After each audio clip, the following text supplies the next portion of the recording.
Mana muri isi n'ijuru turagushimiye kugira neza kwawe, tugushimiye kuri iyi minsi tumaze ngaha twamamaza izina ryawe Yesu Kristo. Uyu munsi ni umunsi twongeye kugira ngo dushishikare twigisha ku bijyanye n'igikorwa wakoze ku musaraba.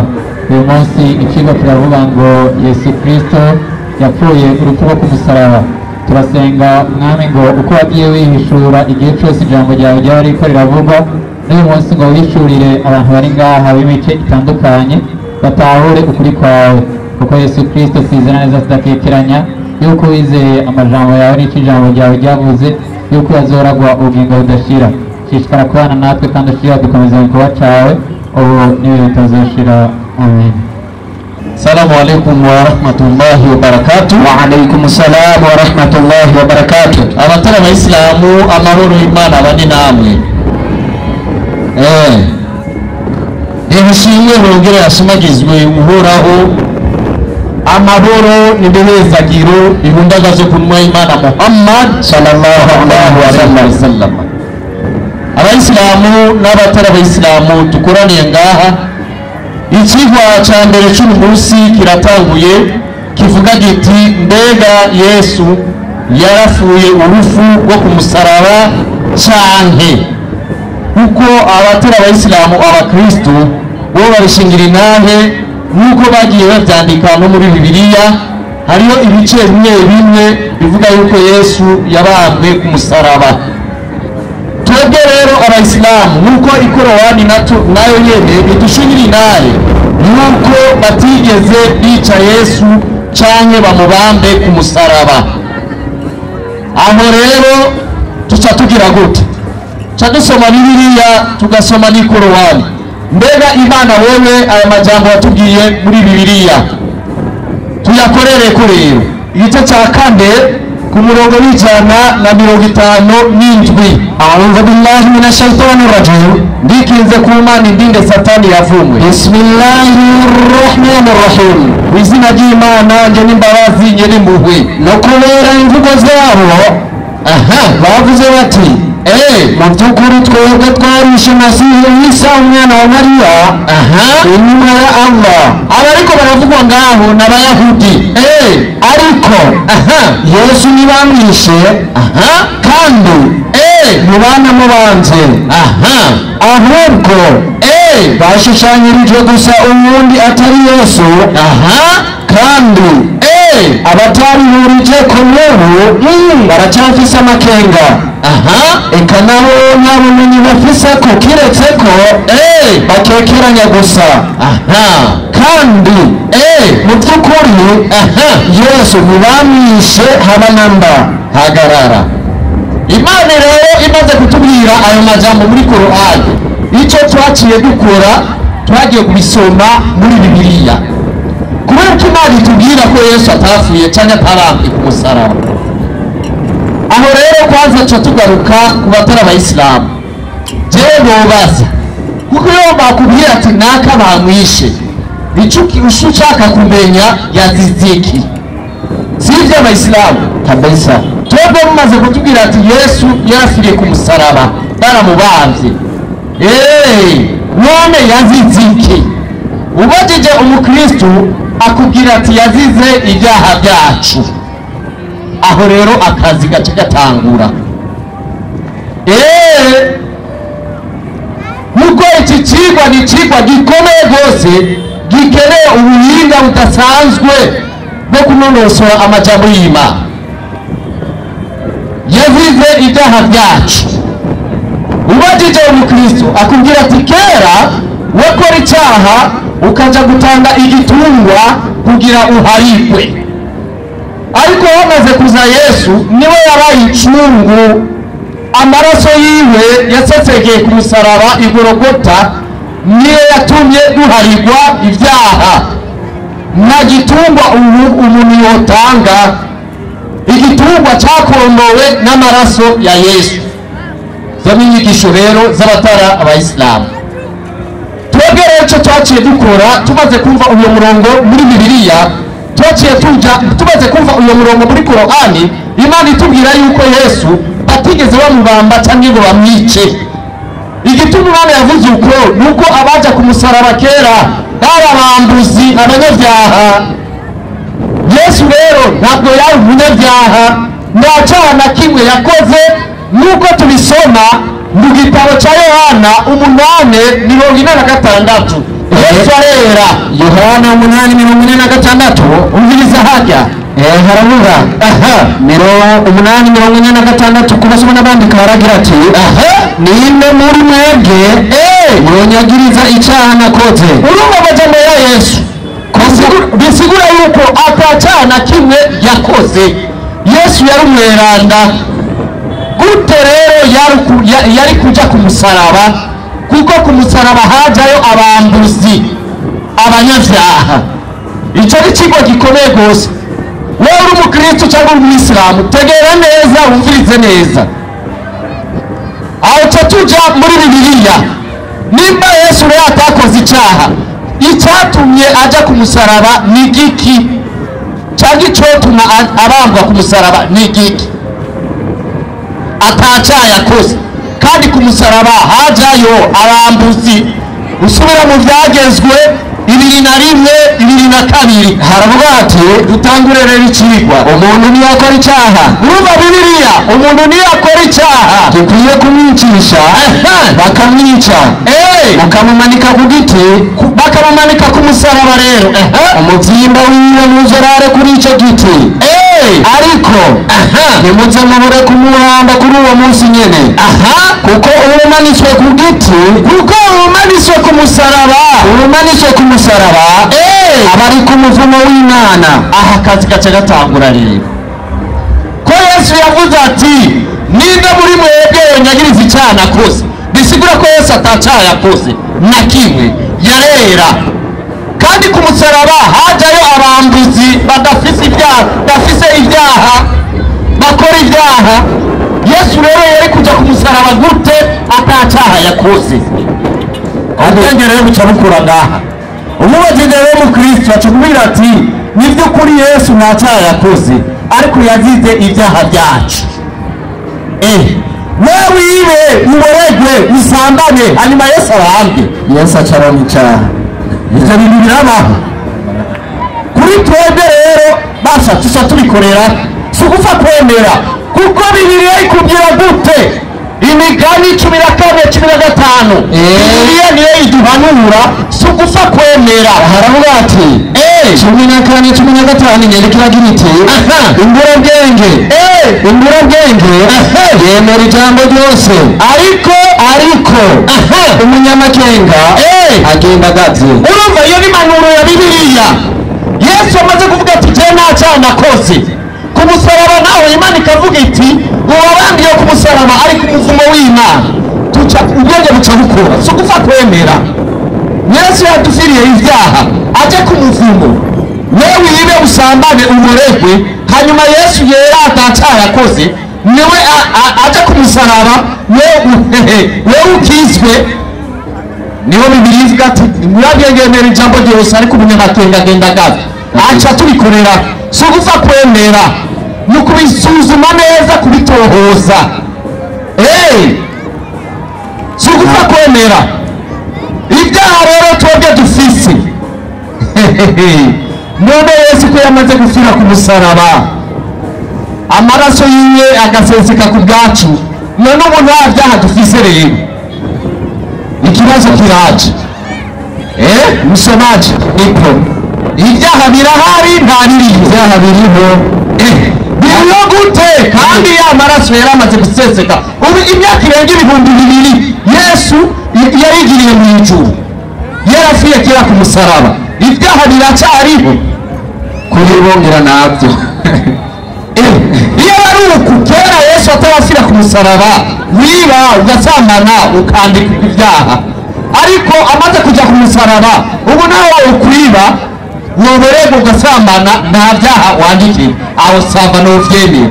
Mugabo mu gihe ibyaha bikiri hajya nyene, ubuzuma ibyaha ni hajya nyene, ugiye gusambana uzoja mu muriro. None ya maraso yadufashe iki? Agende gusambana Yesu acayandura umugero. Wumva ari ivyo? Wewe usambanye ni wowe uzowandura. Umunyabyaha ibyaha yakoze azobiharurwako.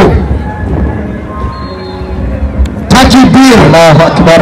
Aha rero ubwenge buca bukura nukuri, kandi aya majambo ndiko ndavugira ngaha arico kiza cyo kuzuka kizoshikira. Aya majambo azobicabona kuri uwo munsi nukuri, ku munsi w'umuhere. Gute wowe ushobora kuja gukora ibyaha bikaja kuri Yesu?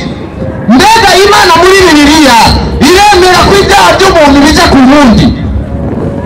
Umviriza kwanza Bibiliya ngaho, Zaburi 49 ku murongo w'indwi haravuga ati nta n'umwe iyi Bibiliya yera, nta n'umwe ashobora gucungura mugenzi we na gatoya. Murisi Bibiliya takbir, Allahu akbar. Unasikia hiyo Waislamu hapo vipi? Hapo sawa. Igitangaje rero umukristo aje ngaha ibi byose bibigabane natanze muri Bibiliya ataterera hanze azana gwiwe. Ikibazo rero kitakizi, Yesu baramujana baramubamba ku musaraba, sawa. Na mimi je ndiko ndatanga ko atantu ashobora gucungura umuntu? None si Bibiliya? Izi mpapuro zose tuzitabure tuziturire. Ababyanditse s'abakristo, nta n'umwe ashobora gucungura uwundi. Iyo ni Imana muri Bibiliya yera. Gute wowe ukatubwira ko Yesu yaducunguye? Imana yiwawe ikavuga ko ata n'umwe ashobora gucungura uwundi. Ubwenge buca bukura rero. Ezekiyeli 18:20 hajya 18:20 havuga gute? Haravuga 18:20 haragira iti umuntu akora icyaha, wowe ukora ibyaha, umuntu akora icyaha niwe azopfa. Umwana ntazogira ibiga bitanu bya se, nta n'umwe ashobora kuzira ibigabikano ibyaha by'uwundi. Kandi ntase ntazogira ibiga bitanu by'umwana wiwe. Ubugororotsi bw'umugororotsi azobuharurwako ibyaha by'umunyabyaha azobuharurwako. ariko umunyabyaha iyahindukira akava mu byaha byiwe byose yakora, akitondera ibyagezo byanje jewe Uhoraho, akabyitondera byose, agakora ibitunganye n'ibikwiye, nukuri azobaho kandi ntazopfa. Ibicumuro byiwe byose, ibicumuro byose yakoze nta na kimwe kizokwibukwa kandi ngo gishirwe kuri we. Takbir, Allahu akbar. Iyi ni Imana yonyine ubwayo muri Bibiliya yishigira intahe. None ngaha Imana kwivuga wihanye ugakora ibikwiye n'ibitunganye ugakurikiza ibyagezo by'Imana, kw'ibyaha wakoze byose bizofutwa. Harimo amaraso ngaha? N'amaraso. Abayisilamu harimo amaraso ngaha? Hakuna. Ariko uzumva umukristo ngo kera wakora icyaha kugira uharigwe ngo ugakerera igitungwa. Hariho igitungwa ngaha? Ntacyo. Urumva rero, urabona n'ubu rero kugira uharigwe ngo n'amaraso ya Yesu, ngo kera baratanga igitungwa. Kuri uwo murongo nanze harimo igitungwa ngaha? Nta gitungwa. Isi Imana ibishingira yonyene. Nawe muvuga ngo Islam barahaya, none twemere ibitari ibyo. Takbir, Allahu akbar. Aho rero harimo amakenga ngaho. Nukuri Imana irabishingira intahe yuko ata muntu n'umwe ashobora gucungura uwundi.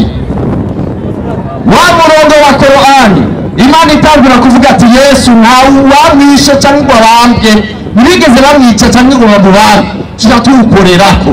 Nibi bigabane rero ndiko ndatanga muri Bibiliya. Tusanga ko Korani yavuze byo, yavuze byo kuko na Bibiliya nyene bishingira intahe. Ku musaraba haje abambuzi n'abanyabyaha. None Yesu ko atacana kimwe yakoze yari kuja ku musaraba gute? Utari Islam bakakubwira ngo yazize ibyaha byacu. Muri Bibiliya Imana ikakubwira ati nta n'umwe ashobora gucungura uwundi, ari uwundi wakora ibyaha bije kuri Yesu. Aho harimo makenga ngaho. Nukuri kuri iki kigo hari ibanga rikomeye. wowe Imana yaguhaye ubwenge n'ukoresha ubwenge n'ukuri, kuko Bibiliya ikubwira iti imuragendera ijambo ryose, ariko umunyamakenga agenda agavye. Imana yaguhaye ubwenge, ntuzaja kuvuga imbere y'Imana Mana ndarazimije. Imana nizokwemerera, kubera iki hataje umuntu akubwiye niyo nzu wimuhe. Nizo kwizera niko yaguhenze urazimira mu gikoni n'akazi kawe. Ibi ni bigabane ndiko natanga kandi ku buntu n'amahera ndagusaba n'ukuri kw'Imana. Bibiliya irashigira indani, mwenyekiti uzuranyereka iminota kugira nipange neza. Hasigaye iminota ingahe? 5. Ikigo ngaho je nahejeje gukora ikigo cya mbere numara ibigabane byose basha.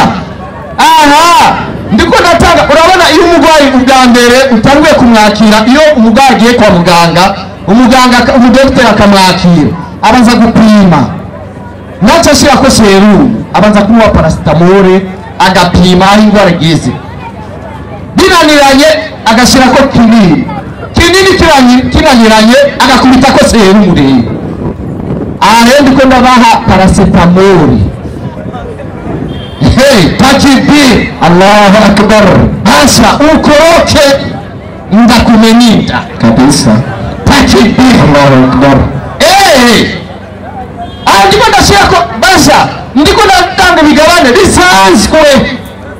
bisanzwe. Hano bwa mbere hacamo iminota 15, birakenewe n'indi 10 hamwe n'ibibazo n'inyishu kuri iki kigo. Sinoneza rero ibigabane byose, ariko ikintu rero tumaze kumva nuko umuntu azozira ibyaha yakoze, kandi nta muntu n'umwe arekuriwe kuvuga ngo ndabyaha mfise, n'ibyaha byanje byagiye kuri Yesu. Nindaguhenda Yohana wa mbere 1:8. Ubiriza Bibiliya Yohana wa mbere 1:8. Nyandikira giti Yohana wa mbere ikigabane cya mbere umurongo w'8 haravuga ati tuvuze yuko atacyaha dufise. Wewe uvuze ngo ibyaha byagiye kuri Yesu, ngo wowe urera ndavyaha ufise, tuba twizimiza. Ukuri ni kuba kuri muri twebwe. Takibir, Allahu Akbar. Iyo ni Bibiliya. Nuvuga ngo ibyaha byagiye kuri Yesu.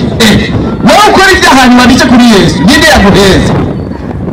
Bibiliya ivuga uvuze ko atabyaha ufise, ukuri ni kuba kuri muri wewe, uri kurizimiza. Yohana 8:21. Yohana 8:21. Kubasoma n'abandi karagira ati 8:21 nahashitse haravuga ati nuko yongera kubabwira ati jewe ndi mukubava namwe muzondondera kandi muzopfira mu byaha byanyu. Uyo ni Yesu avuga ayo majambo. Yarazi yuko ari we ace kwakira ibyaha yo kwigisha gutyo. Igitangaje rero ubutari umuyisilamu aje ngaha ibi byose bigabane atabireka akarondera bishasha bimufasha. None binatanze bijahe, none ntibiri muri Bibiliya, ibyo nibasoma kabisa. Takibir, Allahu Akbar. Ico nico gituma twebwe Imana imaze kutubwira muri Korowani yuko batigeze bica Yesu cyangwa bamubambe. C'est bien, twaciye tuja muri Bibiliya. Iyo dusanga ayo majambo yose natanze muri Bibiliya ndayarimo, tuca tubona yuko Korowani yabishe. Ariko rero Korowani imaze kuvuga yuko abanditse urupfu rwa Yesu barakekeranya ku by'ukuri, nta kuri bafise neza. Inkuru y'imvaho nayo bafise, twaciye tubikorerako. Urabona ko ndiko ndatanga ibigabane byo muri Bibiliya. Nta rupapuro mfise ngaha basha, nta rupapuro mfise, nta gitabo mfise, yose Bibiliya ukubafu aho kujo naho aho kujo Ikorowani yose hagati naho ibintu bisanzwe byo kwisi uduharage agaciri. Takibir, Allahu Akbar. Urubwo rero ufise amatwi yamaze kumva yuko atamuntu n'umwe ashobora kuzira ibyaha by'uwundi. Wakristo haleluya. Amina. Bwana Yesu Kristo asifiwe. Amina. Waislamu, amani ya Mungu awe nafasi ya leo. Haya, ikiwa kiravuga ngo mbega Yesu Kristo yarapfuye urupfu rwo ku musaraba. Umwigisha avuye ngaha ku ruhande rw'Abayisilamu aramaze iminota y'ibiri ngaha ariko arasigura. Rero yavuze byinshi ariko nashaka nuko mwenyekiti ku ruhande rw'Abayisilamu yari yabivuze mwandike mwumvirize, sibyo? Hama murabe yuko ibyo mwigishijwe ari iki ari ukuri. Rero yahereye muri Korani 4:157 yerekana yuko Yesu Kristo muri yagizene ngo yapfuye. Ndakubariza, wapfuye urabambwe uwundi yabambwe ninde? Murakoze cyane. Nashobora kutubwira uwo wundi yabambwe kumbure iyo yamara kuraba araja kutubwira uwo wundi yabambwe, ariko nashaka kugira mu bitahure neza. Reka twifashishe Korani nyene yakoresheje turabe mbega Yesu Kristo Imana yari yaravuze yuko ariwe ukwiye gupfa. Aha, msomaji Korani 3:5 havuga ngo iki? Haravuga ngo Waislamu wanapenda kusema hivi ni kitabu ambacho hakina mashaka. Sawa? Pale Mwenyezi Mungu aliposema ngaho Imana yavuga ngo Isa, wewe Yesu Kristo cyangwa wewe Isa, mimi nitakufisha wewe kwica. Ili Korani ivuze ntabwo turibaza ngo mbega uwo yapfuye ninde, ariko Korani yabivuze tukufu ngo nzokwica, mimi nitakufisha, nzokwica na nitakunyanyua kwangu, nyuma yo kukwica nzokudugana iwanjye. Rero Yesu Kristo ntiyapfuye gusa ariko yaraduganye wewe n'ijuru nk'uko byari byaravuzwe. Aha, urakoze cyane msomaji. Hama hariho amajambo yatubwiye ngo Yesu ngo ni ikivume, ngo ariko ngo nta cyaha yigeze ngo gukora. Nibyo, Yesu Kristo yabaye ikivume ku bwacu tweruye, nta cyaha yigeze gukora. Ati byo mubikora hehe? Abikorera ba 5:21 havuga ngo iki? Mutotsa kali igitaka yari gatanu 21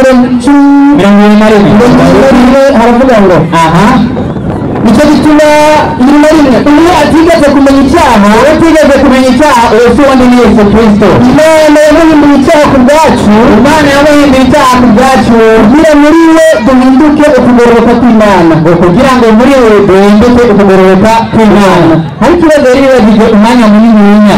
Aravuga ati bigenda gute uyu atigeze kumenya icyaha bapfire abanyabyaha? Reka ndabiruzi, tubona mu isezerano rya kera mu gihe cyose umuntu acumuye ngo yategereza kuzana igikoko, hama mu maraso yacu akameneka ku bw'icyaha cy'umuntu, hama uwo muntu akagirane akabona guharirwa.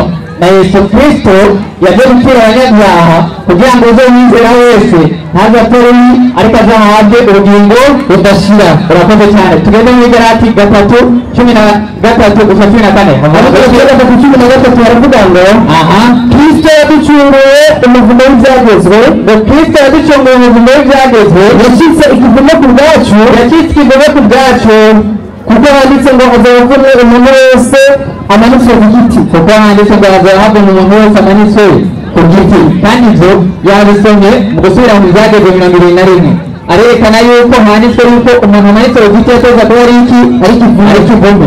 Rero na Yesu Kristo yamanitswe ku giti kugira ngo akite ikivume, kuko yari yikoreye ibyaha byacu by'abari mu isi bose. Ntaki yahindutse ikivume ku bwacu. Aha, hari ahandi hantu yagiye mu guheza gutura ibintu byose yari yavuze ngaha. Aragenda muri Ezekiyeli 18:20. Ndashaka wasome hama twasigure. Aha, avuga ngo iki? Ezekiyeli 18:20 havuga yariko aravuga yuko batamuna zozira ibyaha by'uwundi. 18:20 ariko aravuga avuga ngo iki? 18:20 Ezekiyeli turasoma mu izina rya Yesu. Yego.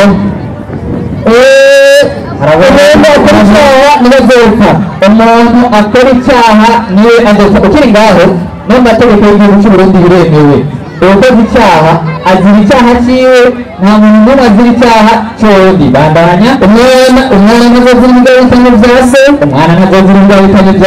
na se ntazozira ibigabitanyo by'umwana wiwe, na se ntashobora kuzira ibigabitanyo by'umwana wiwe. Kandi niko byari biri. Nta muntu n'umwe yategereza kuzira icyaha cy'uwundi yarimo abantu hagati y'abantu na bagenzi babo. Urakoze cyane. Abantu ku bantu atari Imana ku bantu. Urakoze cyane. Ibi byari hagati y'Abanyesirayeli batanu bateza kugira iki mbere y'ibindi, ariko Yesu Kristo yabwirijwe kuza kugira ngo atore igishingo cy'iki cy'umuntu, kugira ngo abantu babone kugirane gucungurwa, abone gucungurwa. Rero nashaka tubanze dutahure, iyo yisunze Korani akatubwira ngo n'ubundi yapfuye, Korani tukumva iki kitwereka yuko Allah subhanahu wa ta'ala yari yarabivuze yuko umwana we azotereza gupfa, kandi nyuma yo gupfa azotereza akavuga horozo. Rero iyo akoreshe Korani tubikosora dushyira muri Korani kugira ngo ntihagire abantu bazavuga ngo turabeshya. Ni nayo mpamvu babasaba kwandika yaciye muri Bibiliya duca muri Bibiliya. Rero aha nashaka ngaruke mu kigwa. Ikigwa cyacu kivuga ngo mbega Yesu Kristo yarapfuye ku musaraba. Aha rero nashaka tujyane dutahurana neza, mbega amavugishwa n'Imana byari byaravuzwe Yesu Kristo ataraza yuko azoza gucungura abari mu isi agapfa mu gishingo cyabo. Reka tugende muri Yesaya 53:1-5. Msomaji 53 Yesaya guhera ku murongo wa mbere gushika ku murongo wa 5. turabiye ko byari byaravuze yuko abazobwirizwa koza. Turasoma mu izina rya Yesu. Imbere muri zacu imbere mu gukora kwishuriwe nde kuko yakuriwe imbere y'ikirenge kandi mu gace mukamba n'ijuru gadutse. Rero afite nziza cyangwa igikundiro kandi abatwemerera rero afite nziza ko tumwifuza. Yesu Kristo ariko aravuga mu isezerano rya kera yarakengeza agahuga n'abantu, yari umunyamibabaro yari azi mu cyari cye, yakengeza nk'umuntu abandi bamushya mu maso habo. Umukuru w'ibyacu nimba n'inzego niyacu imibabaro igikoreye. Rero yisize ko imibabaro yacu si uwo ni Yesu Kristo igihe yabambwa ku musaraba, yisize ko ibyaha bye biri mu isi hose kugira ngo abone kubacungura. Yacumitiye ibyacu bicumuro, yacumitiye ibyacu bicumuro, yazanjaguriye ibyacu bigahitanye byacu byatumye byangirwa ku musaraba. Ibihano tuturonkesha amahoro, igihano tuturonkesha amahoro cyabaye kuri Yesu Kristo. Rero n'imbere y'uko Yesu Kristo aje ngaha ku isi byari byaravuze mu isezerano rya kera yuko azaza gucungura abari mu isi bose, kandi Abayisilamu bariko barabyakira, bisigura yuko ari ukuri kuko Yesaya yaravugishwa n'Imana. Mbega Yesu Kristo nawe ubwiwe yaba yaravuze urupfu rwiwe imbere y'uko apfa. Tugenda muri Yohana 12 aravuga ngo iki? Yohana 12:3-4 aravuga ngo iki? Yohana 12:3-4. Ego turasoma mu izina rya Yesu. Nani isi kiriho kwiteka isi. Yohana 12:3-4 nabone barimo. Ego nani isi kiriho kwiteka ngo ubu isi kiriho kwiteka nani umutware w'isi agira mu ndigo hanze, umutware w'isi agira mu ndigo hanze. Nanje Yesu namanikwa hejuru y'isi, ubu namarikwa hejuru y'isi. Myaka na jambo ikigo kitubwira ko Yesu Kristo yapfuye ku musaraba, niyo yamara kubambwa namanikwa hejuru y'isi, namanikwa hejuru y'isi. Nzokwitegera ko bose bazokwitegera ko bose. 3:4 baravuga ngo ego ishengero mwishura riti, ishengero rigomba rimwishyura. Mwumvirize neza aha, twebwe twumvise mu byagezwe ko Kristo azahora nk'ibihe bidashira. Twumvise mu byagezwe yuko Kristo azahora nk'ibihe bidashira. Rero muvugye umwana w'umuntu akwiye kumanika, muvuze gute ko umwana w'umuntu akwiye kumanika? Aha rero hari ibanga. Niyo mpamvu sibyo batamusomaji igihe muri avuye ngaha yavuze amajambo menshi kandi yisunze mu na Korani. Rero umwumvirizo w'umengano ukuri mugiranga riraha muri Yesaya 28:10 haravuga gutya. Yesaya 28:10 haravuga ngo kuko ijambo ryiwe aribwiriza ku rindi, ubibwiriza ku rindi, umurongo ku wundi, hamwe tumwe ahandi utundi. Mwabyumvise ashaka kuvuga ijambo rimwe rikuye muri Yohana akabemeza yuko ari ukuri, mugora yibagiye yuko iby'Imana bimwe tumwe ahandi utundi. Rero muri bavuze bimwe yibagira yuko hariho n'ibindi. Ni nayo mpamvu abantu bari ngaho kugira bize aho ijambo ry'Imana wa Kristo arorera. Yesu Kristo ashimwe. Amina. Rwandanye rero 3:4 ishengero ritereramo bazango ariko harimo kuri 33 Yesu avuze ibyo, avuga ibyo ari kubamenyesha urupfu agira ati Yesu Kristo rero ni ari ahandi uko nyene bwiwe yivugiye urupfu rwiwe imbere y'akagirane imbere y'upapa aje ashigikira Yesaya ibyo yaravuze nawe arabivuze ishengero rito riramubaza riti yego twebwe twumvise mu byageze ko Kristo azora ibintu bidashira bivuze ute umwana w'umuntu akwiye kumanika mbega umwana w'umuntu ninde uwo mwana w'umuntu ninde mwumvirize Yesu Kristo atabwishira wenyene duciye muri Yohana 8:8 agomba yishure isengero uyu muntu akwiye kumanika uwo mwana w'umuntu ninde 8 reka bandike neza Yohana 8:8 Yesu Kristo agomba yishure icyo kibazo mwandike haravuga ngo iki nuko Yesu arabwira ati aho muzomanikira umwana w'umuntu ari Yesu Kristo niho muzomenya ko ndiwe yuko ndiwe yani yuko uwo Yesu ari umwana w'umuntu yagomba kumanikwa ari Yesu Kristo aje yishyura iki ikibazo cyari cyarabijwe n'iki n'isengero mwene majambo nk'uko byari byaravuzwe n'ababwisha n'Imana na Yesu Kristo nawe yagiye yemeza yuko akwiye kumanikwa ku musaraba ugiye muri Yohana 3 guhera ku murongo wa 14 ku murongo wa 15 haza hatsindagira ino nyigisho y'uko yari akwiye kumanikwa mwumvirize neza Yohana 3 guhera ku murongo wa 14 ku murongo wa 15 msomaji msomaji Yesu Kristo yakabwira umunazange yakabwira Nikodemo umwigisha w'ibyagezwe mu Yuda w'umuhinga yego n'umucyo n'umuntu wega ahantu mushehe nawe arazi iby'inyandiko nawe natahura nk'uko natahura Yesu Kristo yamubwiye gute yaravuze mwarimu 3:14 Yohana yamubwiye gute kandi nuko Mose yamanitse inzoka mu bugaragwa nuko Mose yamanitse inzoka mu bugaragwa kubera rero akwiye kumanikwa ngo nizere wese ahabwe ubugingo budashira nuko nawe bashigeza mu Imana nuko Mose yamanitse inzoka mu bugaragwa niko umwana w'umuntu akwiye kumanikwa ngo nizera wese ahabwe ubugingo budashira ndabiribanga ngaha igihe Mose yamanitse inzoka mu bugaragwa abantu bari bahagararije baracumura bari mu bugaragwa hama basaba ikigongo Mose maze Mose agenda kubasabira ku Mana iramubwira iti nushire igiti hajya umanike k'inzoka maze umuntu ajya kwiraba uwo muntu aragira arakira ndashaka ndababwira iki igihe yagira ibyo abantu bose baravye yanze ko ari ku musaraba ariko abayirabye bose bagizene barakize Yesu Kristo nawe yamanitse ku musaraba abamwizeye bagira barakira ariko batamwizeye 16 mwarimu havuga ngo iki urukundo Imana yakunze ari mwisi urukundo Imana yakunze ari mwisi ariko gatuyitanga Imana yawe kinege umwizera wese ntapfuye ariko ntabwo ubugingo budashira urakoze cyane ngo kubwira urukundo Imana yakunze ari mwisi nibwo gatuyitanga Imana yawe kinege ari Yesu Kristo ngo uzomwizera wese ntazapfuye ariko azahabwa ubugingo budashira hari umugani w'ikirundi bacango iyo batereye amagara hejuru umwe wese asama ayiwe rero Nikodemo yari umwe mu bigisha b'ibyagezwe niwe wenyine wabwiye n'abandi bose bari kumwe maze yizera Kristo arakira none Mose bicaye ubwo kumwe muri aba yibwira kuri ano majambo meza Yesu Kristo yavuze imbere y'uko apfa kandi bikagira ko bikaba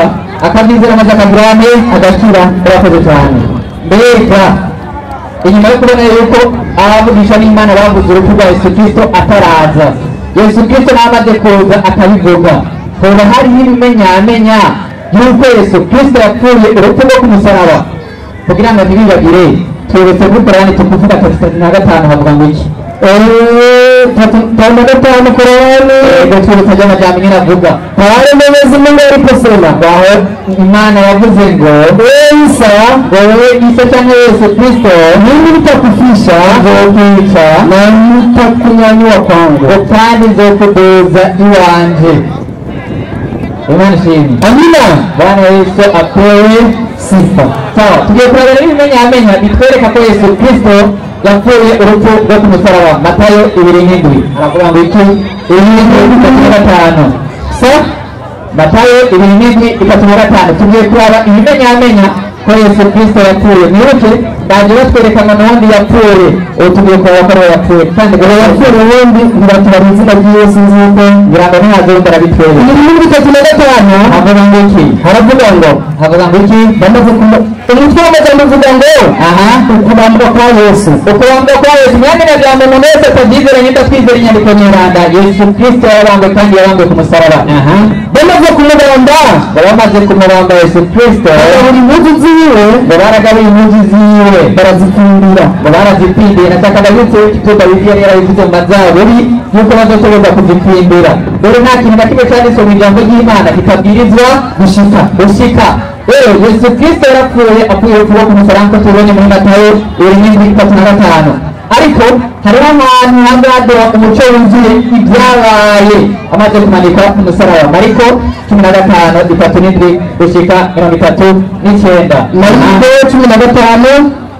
15:37 gushika 39 turasoma n'izina rya Yesu ego maze Yesu avuga n'ijwi rirenga ngo Yesu avuga n'ijwi rirenga aracikana yacikanye ari wewe ku musaraba urakoze cyane bandanya igihugu gikingiriza rero cyane urusengero igihugu cyakingiriza rero urusengero kandi ndakome kubiri ngo cyacitse ko kubiri kandi cyo birafite bisigura amazuru bahaji uhereye hejuru gashitse hasi biracyo bisigura bisigura ko abantu bose bari barasubiranye ngo kwishikira ku Mana dusaba imbabazi atakindi kintu kibanze kuba hagati yabo n'iki n'Imana mu yandi majambo uyu munsi nabo batubwira mbega kubera iki batabitangira batubwira bahari gubyaha ni kubera iki kubera yuko Yesu twebwe ni Yesu ni buri bimaze byatangwa nabo nyine birashoboka ko bashobora kuba babyize kandi nawe barakora umunsi mukuru ngo w'intama ngo Aburahamu yatanze yani kimaze cy'intama Aburahamu yatanze urakoze cyane ndetse nta muntu bazikerera bahere nyine bategura ko Yesu ari we yasubira ibiziga ntama icyo kibazo baraza kukishura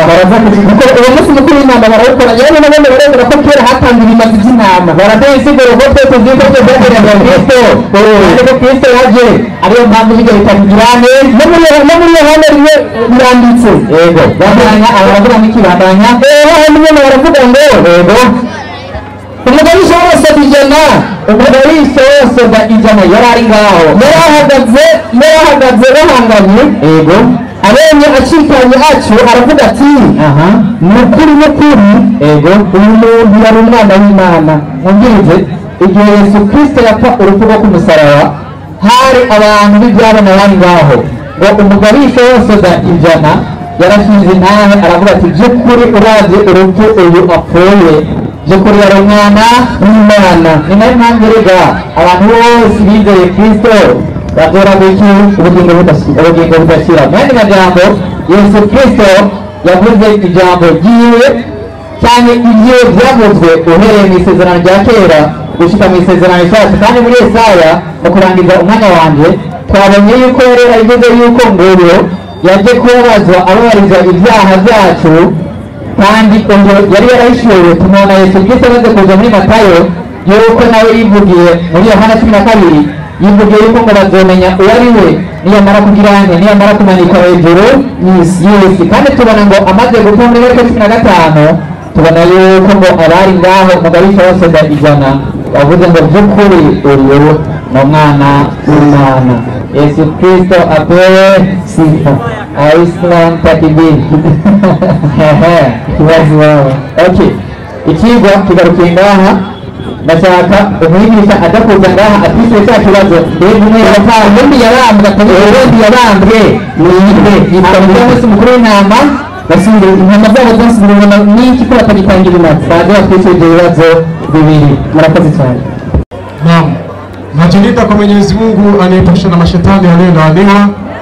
Pia nikitanguliza kwa jina la Mwenyezi Mungu mwingi wa rehema mwenye ukarimu, ziada rehema na amani za Mwenyezi Mungu ziwaendee mitume na manabii wote wa Mwenyezi Mungu na waumini wanaoshikamana na mafundisho hayo mpaka siku ya mwisho. Mungu, Mwenyezi Mungu, tunakuomba sisi tuliosalia uweze kutupa mwisho ulio mwema. Mada iliyotuitia hapa, je, Yesu alikufa kifo cha msalabani? Ndio mada ambayo imetiwa hapa, na mwalimu aliyekuja hapa alijaribu kusuka kuwasikizisha Wakristo waamini kama aliyekufa msalabani ni Yesu. Akawaambia hata pia na askari jeshi walishuhudia kuwa yule ni Yesu, akiwakubalisha Wakristo waamini neno hilo. Lakini leo hapa kitaeleweka, kwa sababu neno kufa kwa Yesu kuna wasumbua Wakristo wengi leo duniani. Acha nianze kwanza kupitia maneno yake machache aliyoyatumia, alafu nimfundishe maneno. Katika maneno ya kwanza aliyoyanena hapa, aliwaambia Wakristo kwamba lile andiko ndugu yangu Shamuri aliyoitoa ya 18 aya yake ya 20 ilikuwa ni habari za wanadamu, kwa wanadamu kusameheana makosa, si kwamba ilikuwa ni mpango wa Mungu kwenda kwa wanadamu. Ndio kaka yule akawa amemwambia, lakini maskini kama kawaida ya mwalimu siwezi acha yeye abakie hivyo. Hapana, lazima nifundishe yeye. Msomaji nipo. Nianzie kwanza kitabu cha Isaya sura yake ya kwanza aya yake ya 16. Twende. Isaya 1:16. Ilikuwa hiyo tu, kwa sababu amuri kakupa andiko wanadamu, mtu asifi kwa dhambi ya mwingine. Wewe unakataa. Mungu sasa anatuambiaje namna ya kuomba msamaha? Watu watafanyaje? Twende. 1:16. Inasemaje? Isaya anasema, jiosheni. Mungu anasema tujisafishe. Jikataseni. Tujitakase. Ondeeni uovu. Unaona, Mungu anasema tusiwe watu wenye kufanya maovu. Endeleza. Wa matendo yenu ndio usiwe mbele za macho yangu. Unasikia, Mungu hataki mtu muovu katika macho yake, lakini sasa atamsamehe namna gani? Endeleza msomaji. Acheni kutenda mabaya. Ndio. Jifunzeni kutenda mema. Unasikia, huyo ni Mungu. Twende. Takeni hukumu na haki. Ndio. Wasaidieni walionewa. Ndio. Mpatieni yatima haki yake. Endeleza msomaji. Mtetee mjane. Unasikia, mtetee mjane. Sasa hakikisha hawa watu wakitenda madhambi, Mungu anafanyaje? Teremka hapo hapo. Na teremki inasemaje? Haya njoni, haya njoni. Mungu anasema haya njoni. Tusemezane. Mungu anasema njoni tusemezane. Usemezano wa Mungu na mwanadamu ni upi? Asema Bwana. Mungu anasema endeleza. Dhambi zenu. Ukiwa wewe mwanadamu ni mtenda dhambi, twende. Zijapokuwa nyekundu sana. Damu zako zikieni, dhambi zako zikiwa nyingi kama damu, zitakuwa nyeupe kama. Ikiwa utamfuata Mungu, Mungu atazibadilisha zitakuwa nyeupe. Twende. Kama theluji. Kama theluji. Twende. Zijapokuwa nyekundu kama bendera. Twende. Zitakuwa kama sufu. Kama mkikubali na kutii, mtakula mema ya nchi. Unasikia? Simamia hapo kwanza. Huyu mwalimu akashangaa kuona andiko ile shehe wangu aliyoitoa mwanzoni ikampa shida. Mungu anasema mkiwa na dhambi za aina yoyote, ziwe nyekundu kama damu, mimi Mungu nafanya nini? Nazisamehe. Ndio maana amuri akasema mtoto hata kufa kwa dhambi ya nani? Ya baba yake, wala baba hawezi kufa dhambi kwa dhambi ya nani? Ya mwanae. Vitu vinaeleweka. Na ndio hapa hakuna neno kwamba Kristo alikufa msalabani ili watu waje kuondoleana madhambi. Hapa hakuna. Kwa sababu gani? Msomaji nipo. Kitabu cha Mathayo sura yake ya 6 yake ya 14 mpaka 16 inasemaje? Mathayo 6:14 inasema. Hiyo naenda kusafisha kutengeneza mazingira. Kitabu cha Mathayo 6:14 inasemaje?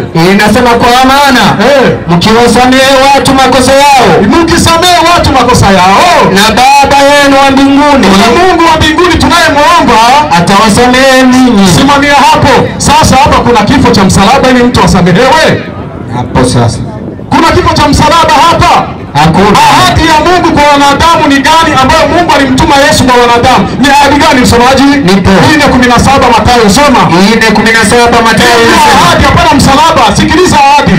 Tokea wakati huo Yesu alianza kuhubiri. Neno la kwanza Yesu alianza kuhubiri kuambia watu, aliwaambiaje? Na kusema. Alisema maneno gani? Tubuni. Watu watubu, kwa maana ufalme wa mbinguni umekaribia. Hiyo ndiyo message ya Kristo. Hapana msalaba wala kifo, hapana.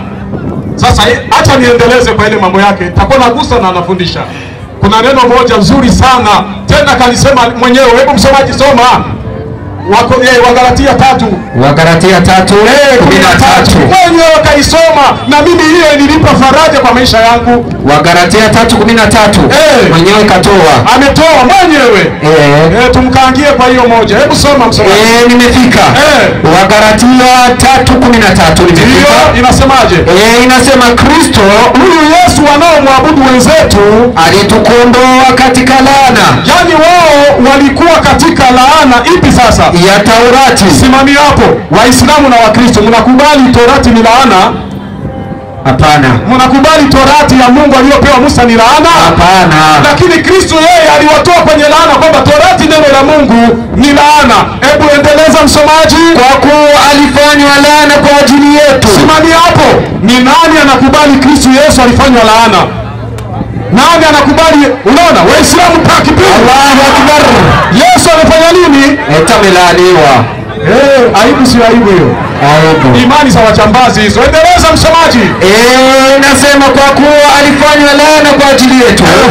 Maana imeandikwa. Hii ni amri iliyokuwa kipindi hicho. Twende. Amelaaniwa kila mtu. Kila mtu, si Yesu tu. Aangikwaye juu ya mti. Na wale waizi wote wataenda paradiso na wao wamelaaniwa. Kwa hiyo wanaokubali Yesu alilaaniwa bado wana mzigo wa dhambi tu. Yesu alisemaje kuhusu swala la msalaba? Hawa wajuu msalaba hawa. Nitoe siri nisitoe. Toa. Unaona? Na asema hizo. Somaji. Nipo. Twende Luka 9 aya 23. Fanya haraka alafu niingie kwenye mafundisho. Luka 9:23 inasema. Inasemaje? 9:23. Inasema hivi, Yesu akawaambia wote, mtu yeyote akitaka kunifuata, mtu yeyote ambaye anataka kufuata Yesu, na ajikane mwenyewe. Kwanza huyo mtu ajikane mwenyewe, ajitwike msalaba wake kila siku. Unasikia, kila mtu abebe msalaba. Wewe unaenda kulilia msalaba wa Yesu. Wapeni uko wapi? Hapa sasa. Yesu atukufia msalabani. Yesu anaambia mbebe misalaba yenu. Nini neno maana msalaba katika lugha ya Biblia? Msalaba ni dhambi. Kila mtu abebe dhambi zake mwenyewe, sio Yesu atawabebea dhambi. Neno msalaba ni dhambi. Mwalimu yeyote wa Kikristo akija hapa aje abishe hili. Yesu anasema kila mtu atajitwika dhambi zake mwenyewe, sio yeye Yesu atakuja kubeba dhambi za mtu awaye yeyote. Alafu la ajabu, Waislamu akatoa mfano wa Musa alivyoinua nyoka kule jangani. Hapana budi Kristo kufanya nini? Kuinuliwa. Wakristo wako hapa wote wanajua nyoka ni nini ndani ya kitabu chao. Wakristo wanajua nyoka ni nini ndani ya kitabu chao? Shetani. Ni Shetani. Kwa hiyo Yesu amefananishwa na nani? Na Shetani. Haya maneno ni ya kweli. Nitoe siri nisitoi? Nitoe siri nisitoi? Nitoe siri nisitoi? Yesu amefananishwa na Shetani kwa kitabu cha Biblia. Msomaji. Nipo. Ufunuo 13 aya ya 11. Soma. Ufunuo 13. Hatutaacha siri hapa. Yote mliyoleta tunaweka hadharani. Soma. Ufunuo ngapi mwalimu? Ufunuo 13:11. Soma. 13:11 inasema. Kweli Yesu aligeuzwa, alifananishwa na Shetani. Shetani ni nyoka ndani ya Biblia. Biblia unakubali Yesu ni Shetani? Soma. Kisha nikaona mnyama mwingine akipanda juu kutoka katika nchi, naye alikuwa na pembe mbili mfano wa mwana kondoo. Simami hapo. Huyo nyoka alikuwa na pembe mbili mfano wa mwana kondoo. Wakristo mwana kondoo ni nani? Yes. Wakristo mwana kondoo ni nani? Yesu. Ana mapembe mangapi? Mawili. Mimi pamfuata huyo mapembe huyu. Inna lillahi wa inna ilaihi raji'un. Nenda hivyo. Kuna neno nyingine alisema hapa. Kwanza mwenyewe akajiingiza mumtego. Mwenyewe msomaji. Nipo. Soma. Yohana 3:16. Maana jinsi hii Mungu aliupenda ulimwengu. Soma. Yohana 3:16. Alisoma tena kaingia mwenyewe ndani ya mtumbukizo ndani peke yake. Soma. Nasema. Kwa maana jinsi hii kwa maana jinsi hii Mungu aliupenda ulimwengu hata akamtoa mwanae pekee. Hata Mungu akamtuma Yesu ili kila mtu amwaminiaye, kila mtu amwamini Yesu asipotee bali kumwamini Yesu bali awe na uzima wa milele. Hapo kuna msalaba? Hakuna. Hapo kuna kifo cha Yesu? Hakuna. Kumwamini Yesu ni kwa namna gani? Wasikiao maneno yangu na kuyatenda. Hawayatendi maneno yangu mimi, bali wanayatenda maneno ya yule aliye mbinguni. Unanisikia? Sasa acha nimfundishe. Alisoma Qur'ani. Qur'ani nyewe hamuijui. 3:55 iweke pale. Mbona mnajua Qur'ani nyewe? Mnaijua Qur'ani? Qur'ani ni kitabu cha muujiza kilichotufanya wengine mpaka tuje kuwa Waislamu. Leo mimi niko Muislamu kwa sababu Qur'ani ni kitabu cha kweli. Soma 355. gatatu mirongo itanu na gatanu. Soma. Iravuga ati Bismillahirrahmanirrahim. Igihe Allah yavuze ati yewe Yesu mwene Maria, mu by'ukuri jewe nzokuzigama. Simamia kwanza hapo. Si ndio anasema nitakufisha? Ndio. Jamani, mtu akienda msalabani ni mpaka afe. Hako. Jamani, mtu akienda msalabani mpaka afe? Hana. Sisi kwa Kiswahili mtu akienda msalabani ni kusulubiwa. Kwa nini Allah ameshindwa kusema ewe Yesu nitakusulubu? Angalieni Kiswahili, kwenda msalabani sio kufa. Waamuzi wawili walikuwa na Yesu msalabani. Nitaendelea msomaji. Nani mwalimu? Waamuzi wawili walikuwa na Yesu msalabani, walikuwa ni wazima hawajafa.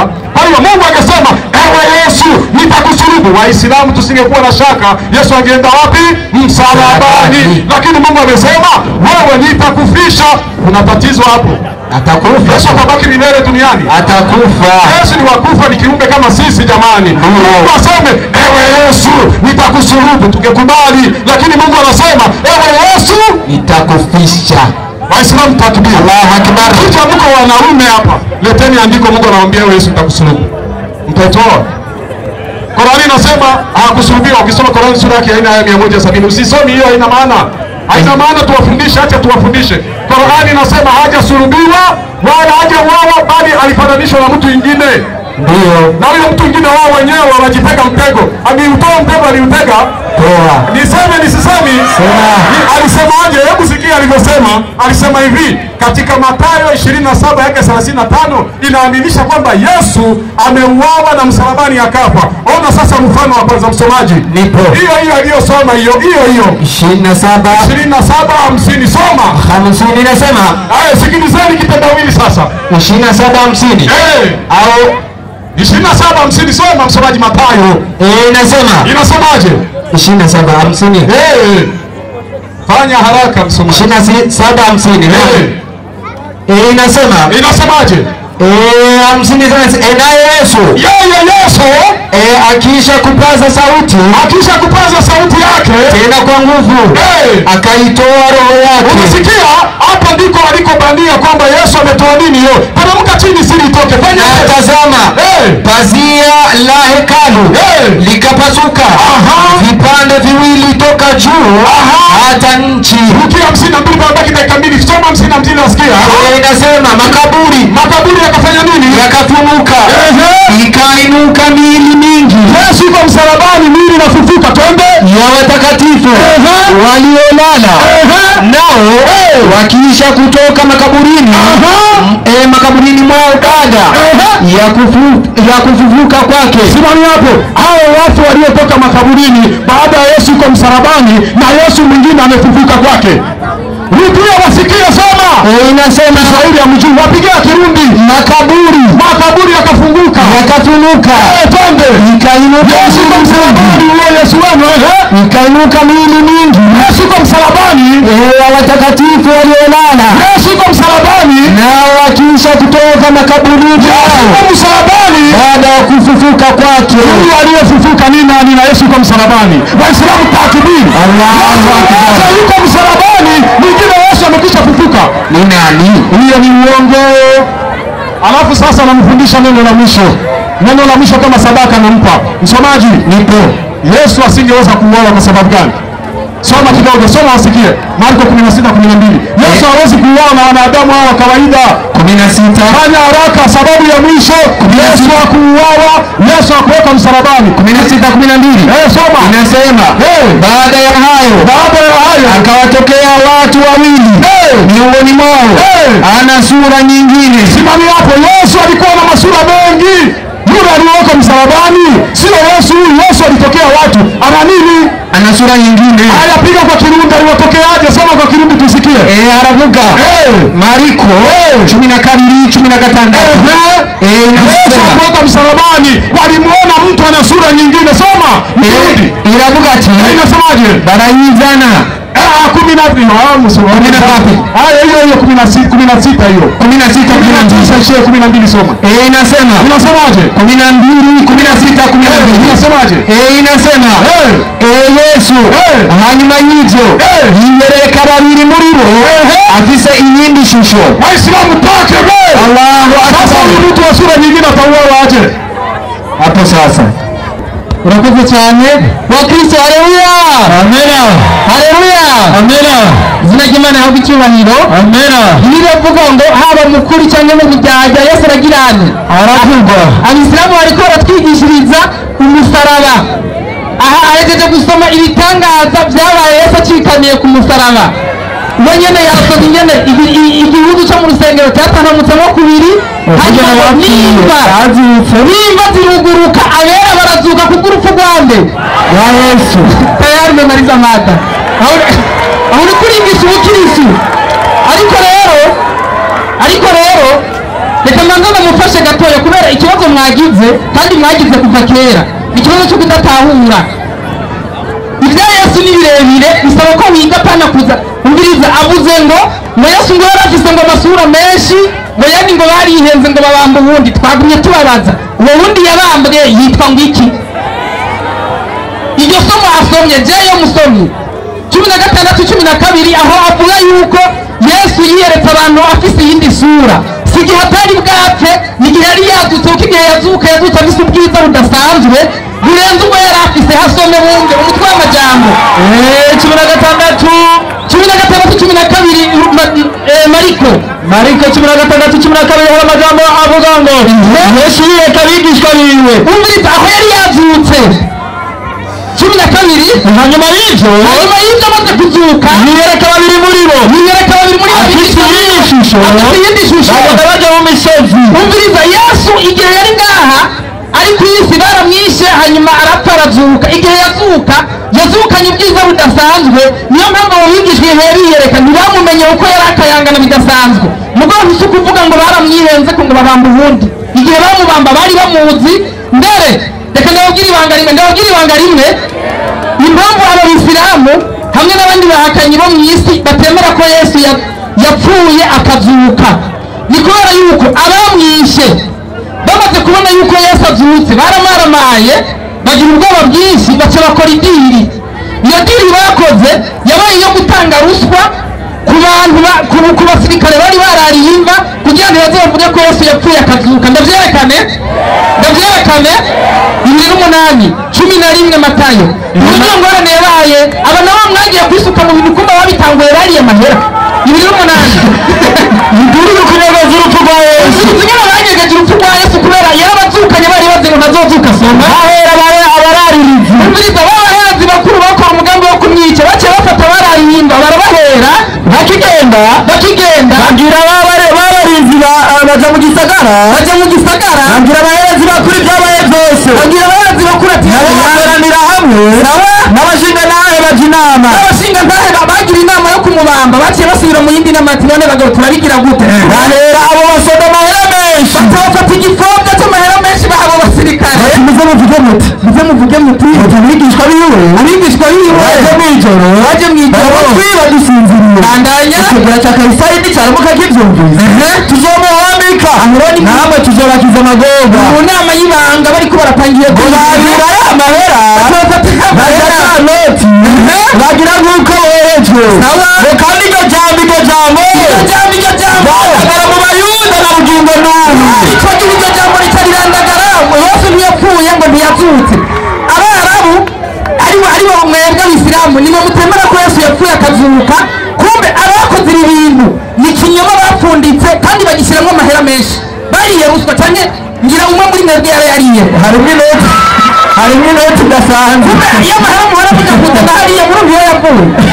Biriza rero ibyimba byose wosoma byerekana yuko Yesu yapfuye urupfu rwo ku musaraba. Ariko nongera ndabafashe ikintu cyagumye kibagora, bose bagarutse ko ngo nta muntu ngo yari gupfira ibyaha ubundi. Muri Ezekiyeli twabisomye ibyo birumvikana.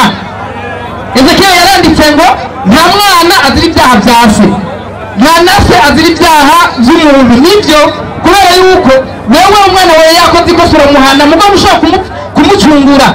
N'umwana wawe ntashobora kugucungura, ariko Imana niyo yaducunguye biciye muri Kristo. Haleluya, amena. Icyo umuntu yapfiriye uwundi kubera yuko Yesu ashobora gupfira mwene wacu, mugo Imana ubwayo kubw'urukundo idukunda. Jayo 3:16 tuguma tubasoma mu muhungu urukundo Imana yakunze abari mu isi. Imana ubwayo yakoze umugambi wo gucungura umuntu, ntabwo ari umwana yapfiriye se cyangwa se ngo apfire se wiwe urukundo Imana yakunze abari mu isi urukundo Imana yakunze abari mu isi ariko gitanga umwana wayo w'ikinege gitanga umwana wayo kugira ngo umwizera wese ntazopfe rubi umwizera wese ntazopfe rubi ariko azahabwa ubugingo budashira. haleluya amena. 18 umwizero rero aha ngomba gusigurira cya kintu kivuga yuko umuntu wese akira ku giti cyiwe. Yesu yaje arapfira abantu bose mugo bibiki tugira ngo uwo mwizeye ni ukuvuga ngo umuntu ku giti cyiwe agizeye yizeye bandanya ntazotsindwa n'urubanza. umwizeye ku giti cyiwe ntazotsindwa n'urubanza ariko utamwizeye nawe aramaze gutsindwa izina ry'umwana w'Imana w'ikinege. ubu mwene aramaze gutsindwa kuko mwese kwizera izina ry'iwe bisaba yuko mugira intango nshasha mukizera kugira ngo mubone gutsindanishirizwa. Bibiliya aho yamaze kubisigura mugarutse kuvuga ngo urumva ngo ntapfira uwundi. Nivyo umuntu ku giti cyiwe niwe yizera agakira cyangwa atizeye naho agatsindwa n'iki n'urubanza. mugo Imana yaraje yiciye muri Kristo ipfira abantu bose. iyo twamaze kubibona jya muri Petero intumwa Petero yarabisiguye neza. Petero wa mbere 1 Petero wa mbere 2 igitabo cya Petero 2:4 haravuga ngo ubwiwe nikorera ibyaha byacu mu mubiri wiwe. tugeze ngaho iryo jambo ujye mwarimu avuye ngaho rya mucanze ngo yewe ningo Yesu yarabaye ikivumba. ibyo twabibonye. Yesu ntacyaha yakoze mu bwoko bw'urukundo adukunda yaraje aremera kuvumwa, aremera kwambara ubusa, aremera kumaramara kubw'urukundo adukunda. muri urwo rukundo rw'Imana rwagaragaye muri Kristo. mugongo wo mudatahura urukundo rw'Imana ibyo ntabyo mwumva. rero ibyaha byacu ngo yarabyikoreye mu mubiri wiwe. mugongo nta byaha byiwe yakoze yikoreye ibyaha byacu mu mubiri wiwe. bandanya ubwiwe yikoreye ibyaha byacu mu mubiri wiwe. ubwiwe yikoreye ibyaha byacu mu mubiri wiwe. arambwe ku giti kugira ngo dupfuye ku byaha tubeho ku kugororoka. haleluya amena. abamwizeye dupfa ku byaha hanyuma tukabaho ku kugororoka.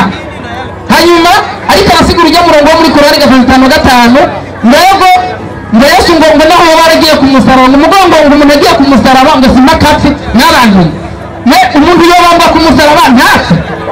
ibyo bintu biyabaho none basi wasomye aho yabambwe kuri uwo musaraba hanyuma awumva katapfuye acaja kubandanya ubuzima bwa misi yose. namwe bamushyiramo ubwenge nubwo uremeye ngo basi ngo hari naho yagiye kuba umusaraba ngo umugongo umuntu yagiye ku musaraba ngo simakapfe. warigeze ubona umuntu babambye bagacumita imisumari hanyuma ntiyapfa ari ku musaraba? ibyo byarigeze riba? ntibyigeze riba. ibyo ni ibyumviro by'abantu ushobora kuvugira ibintu nk'ibyo ngo gutwenga. ni ibintu bashobora kubambwa ngo ntapfe. nawe umusaraba urawuzi wowe bakubambe hajya uraba amasaha umara utarara.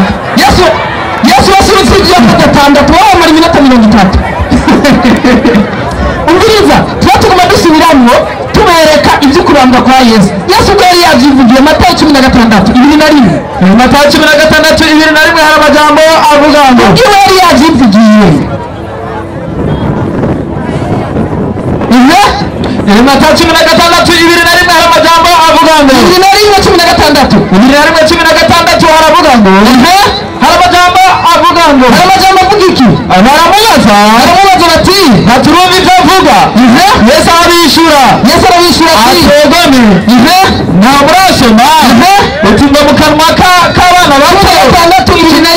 16:2 hari amajambo avuga ngo haravuga ngo Yesu ubwiwe ariko arasigura inyana zofatwa agakubitwa agapfa akarambwa hanyuma akazuka mu bapfuye. ibyo yarabyigishije abigishwa kugira ngo baze bagire amakenga nibabona bibaye. mugo n'uno munsi mwe muracakekeranya ibitabo byanyu byose birabyerekana. soma hari amajambo avuga ngo umuntu wese abwira abigishwa biwe ati umuntu agomba kumurikira niyiyanye yikorera umusaraba wiwe amurikiye. tugeze ngaho murasoma Yesu yavuze ibyo uracagira amakenga ngo yani ngo umusaraba ngo wacu ngo twikorere kuko ngo Yesu yarikoreye wiwe. Yesu ubwiwe yarabambye ku musaraba. yavuze ngo ushaka kunkurikira niyiyanye yikorera umusaraba wankurikira. bisigura ngo ushaka kunkurikira naca mu nzira nanjye naciyemwo kubera yuko Yesu yaciye mu nzira y'imibabaro arangwa n'abantu aragwanywa n'abantu baramubeshera baramubamba no ku musaraba. bisigura ngo abizeye Yesu barashobora gushika naho bambwa, barashobora gushika naho babambwa bagapfa bazira izina ryanjye rya Yesu. Ibyama byashitse mu bihugu by'iwanyu by'Abarabu, abizeye Yesu nibo barabakerera mu izina rya Ara. Nabyo ibyama byashitse. Abigishwa ba Yesu ntibishwe na Nero, bishwe n'abandi babi bico gihe bazira izina rya Yesu. Ibyo ntibyabaye. Ibyo ni Yesu ariko arasigura ngo ushaka kunkurikira ni yiyange ikora umusaraba nani majambo nawe aca mu nzira yo kwitanga kubw'izina ryanje. Ibyo ni Yesu yasiguye. Nawe nyimutabyemera nawe nyereka inyama uri kuraca mu nzira y'umusaraba ya Yesu. Nyereka inyama uri kurara umusaraba wawe mu nzira ya Yesu. Uko Yesu yavuze ngo ushaka kunkurikira yiyange ikora umusaraba wiwe. Urashobora guhura n'ingwane zose zishoboka, mbere no gupfuka abapfa, mbere mu bigishwa ba Yesu hariho n'uwapfuye urupfu rwo ku musaraba, nawe babambye bamutiza ukwizera. Petero baramubambye ntiyazira Yesu, n'abandi benshi Pawulo bamuciye umutwe yazira Yesu. Ibyo byose byarabaye kubera yuko bazira izina rya Yesu. Genda hano muri Matayo, Yesu ariko arasigura abigishwa biwe niyo bazopfa. No kuvubwo Yesu atangura guserurira abigishwa biwe aho ibyari bwami. Kuvubwo Yesu atangura guserurira abigishwa biwe bakwiye kuzoja Yerusalemu, bakwiye kuzoja Yerusalemu, no kuzobazwa uburyo bwinshi, n'abashingana n'abaherezi bakuru n'abanyabwenge b'ivyanditswe. Yesu yarababwiye ati jewe nzoja Yerusalemu kandi abaherezi bakuru n'abashingana n'abanyabwenge b'ivyanditswe bazombabaza uburyo bwinshi imbere. Sawa harabanira havuga ngo no kuzokwicwa. Ubiriza Yesu ngo bazomubabaza kandi bazomwica, no kuzurwa ku munsi ugira gatatu, no kuzurwa ku munsi ugira kangahe? Gatatu. Ibyo Yesu ariko arabibwira abigishwa bitaraba. Kandi umwigisha wanje yavuye ngaha yerekanye ibyo bimaze kuba, nyene Yesu bamufashe mbere ariko umusaraba agacikana, hanyuma n'ibitangaza bidasanzwe bikaba. Ikibazo bamwe mufise impamvu Satani yarabanyegeje kugira ngo mumenye iby'umusaraba ni ko yuko umusaraba ufise ikintu gihambaye. Agakiza k'abantu bose bo ku isi kari ku musaraba. Niyo mpamvu abantu badatahura umusaraba baragowe birenze urugero. Ariko ni mu bambere musomaji igitabo cy'Abikorino bambere 18 umviriza ingene Pawulo asigura ibijyanye n'umusaraba. Rimwe 18 hari amajambo avuga ngo iki? Kujambo ry'umusaraba, kujambo ry'umusaraba kubahona ari urupfu, kubahona n'ubupfu, ariko kuri twebwe abakizwa, ubushobozi bw'Imana. Haleluya, amena. Nimigubiri hariho abakizwa hamwe n'abahona. Kubakizwa ijambo ry'umusaraba ngo n'ubushobozi bw'iki bw'Imana. Mugo kubahona ijambo ry'umusaraba ngo ni ibintu by'ubupfu, yani ntabyo bumva bifata binenego. Aho tuca twigabura abamara ijambo ry'umusaraba ko agakiza ni bandi. Imana bayezegera mu izina rya Yesu. Amen. Aba bose basigaye batabyemera Bibiri tubwiye ngo nabo guhona, ariko Imana ibafashe mu kizwe kugira ngo yeze muhone mu izina rya Yesu. Amen. Hanyuma rero twavuze byinshi reka nongere ntanga isomo. Yesu apfira ku musaraba 23 Luka n'ingoga. Yesu yarabambwe kandi ibyo ugiye ukibazo mwebwe muhora mujimaka n'iza Madina n'ahandi murazo politike mugende i Yerusalemu muri Palestine hariyo ugiye muri tourisme ibibanza by'iratiro milieu touristique hariyo imva ya Yesu aho yabambwe hari kotire ugiye no mu bushikiranganje ugiye hari ati dushaka gutembera mu bibanza touristique ibibanza by'iratiro by'iki gihugu barakwereka ati hano Yesu yabambiwe anaho ni hamwe yapfinda byose birahari niyo nemeze ntujayo. Haleluya, amen. Reka uwiyemera aje n'ubu tujye kuri Google tuyirondere tutabito nitwabikora aho umuntu wa mukristo no kuri Google biriko aho abagabo n'abahakari n'ubu biriko soma harimo haravuga ngo ashyize ahantu hitwa Inyabihanga bamubamba naho azanga ziziriri ibyo bashyize ahantu hitwa Inyagihanga bamubamba bahoneze inkozi zibiri umwe iburyo bwiwe ubundi bumoso. Yesu aravuga ati data, mubahari icyo bakora. Haleluya, amen. Ubwiza dufise inyandiko nyinshi zuzuye Bibiliya zerekana ko Yesu yahamwe, ahubwo dushima Imana yuko abatamwemera agomba cikana rero basengeye ngo data ubaharire kuko batazi ibyo girante ibyo bakora, nabo tubasengere baharige kuko ntibazi ibyo barimo. Ndani barezegera mu izina rya Yesu. Amen.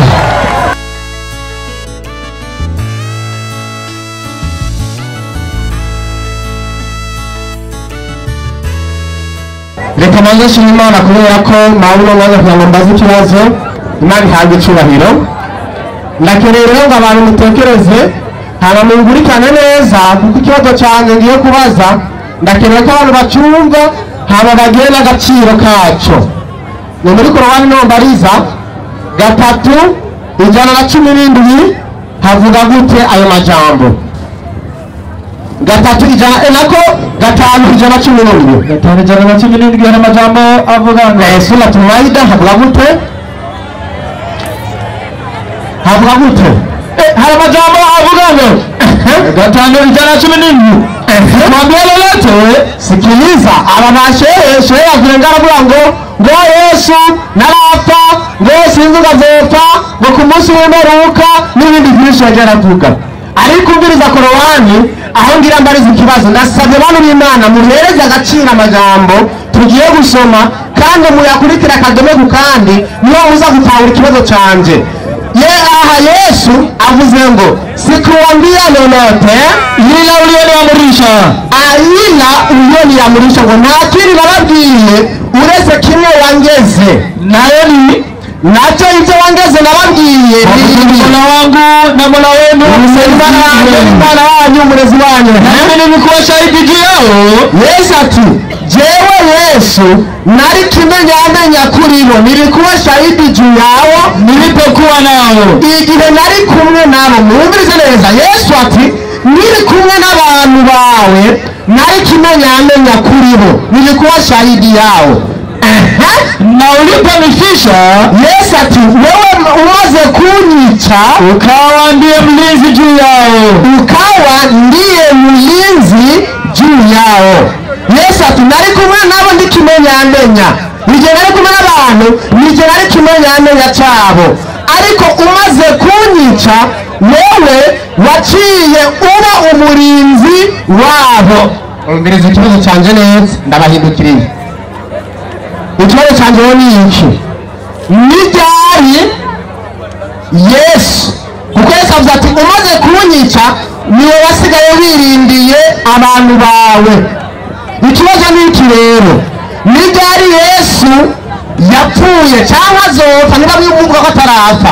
Nijari Yesu azopfa wenyene hagasigara abantu? Ko Yesu avuze ati umaze kunyica wasigaye urinze abantu bawe. Ikibazo ni kirero, nijari Yesu azopfa hagapfa Yesu gusa ariko hagasigara abantu Imana igasigara ibarinze? Kuko Yesu avuze ati umaze kunyica wasigaye urinze abantu bawe.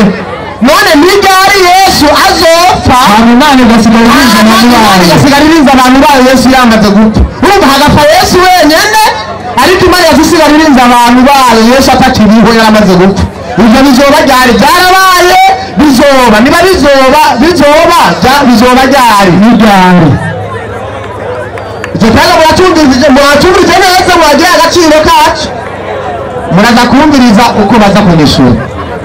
Assalamu alaikum wa rahmatullahi wa barakatuh. Wa alaikum assalam wa rahmatullahi wa barakatuh. Ashimagizwe uhoraho umuremyi w'ijuru n'isi, imigisha imihezagiro bije ku mwarimu mwiza, icyitegererezo cyiza, intumwa y'Imana Muhammadin sallallahu alaihi wasallam. Mwarimu wanje Modriki, ntutangazwe n'ubwo ngwamo bateye, twebwe twatera urusumbugo tutaraba abayisilamu. Ni ukuvuga yuko ikibazo abajije Jeruve abajije ikibazo cyiza cyane.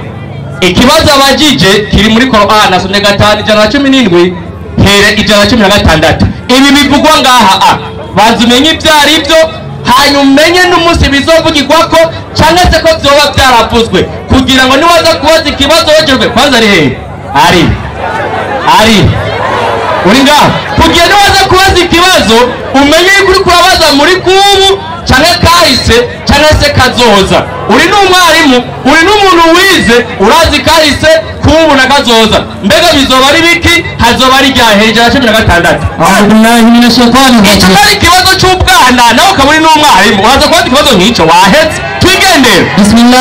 Bismillahirrahmanirrahim. Izina ry'Imana nyine imbabazi nyine muwe irukanga. N'igihe Allah azovuga tuza, n'igihe uhoraho azovuga.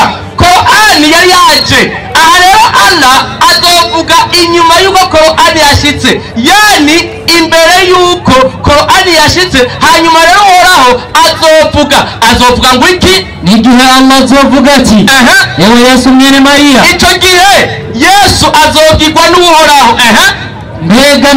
mbega ni wowe wabwiye abantu uti nimutugirire ikigirwamana twe n'umubyeyi wanje, tuza ku munsi w'umuhero muri kazoza Yesu azoja imbere y'urubanza acabazwa, mbega Yesu ni wowe wagiye kubwira abantu uti tugire twebwe ibigirwamana hagati ya na nyoko wawe? Uzorabe hari abantu basenga Yesu bagasenga na nyina wande wa Yesu. ku munsi w'umuhero Yesu azobibazwa. Bandanya, nimutugire imana twe n'umubyeyi wanje mu kibanza cy'Uhoraho Allah.